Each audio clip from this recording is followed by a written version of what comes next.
I've shown you many books as we've gone through this discussion of clock collecting, but there are many more. I have a large bookshelf full of books, and that's one nice thing, as I mentioned, about clock collecting, is that there's a lot of written material about these clocks, and books by all kinds of experts.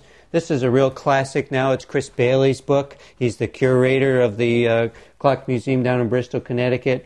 If you want a great overview of American clockmaking, it's a great one to own and look through. Chris Bailey still works as the curator there. He's available for consultations on clocks. I see him regularly. A great guy, great expert. Speaks regularly too at some of our collector meetings.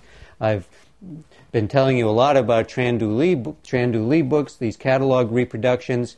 Accompanying each of these is a price guide as well, which gives you an idea of the relative values of some of these books. Then there are many specialized books on all aspects of the collecting, just by collectors, researchers over the years.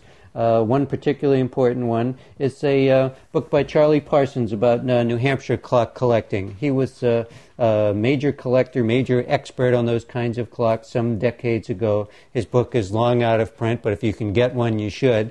We haven't and probably won't get to talking about New Hampshire clocks in this series, but they're an important part of collecting as well.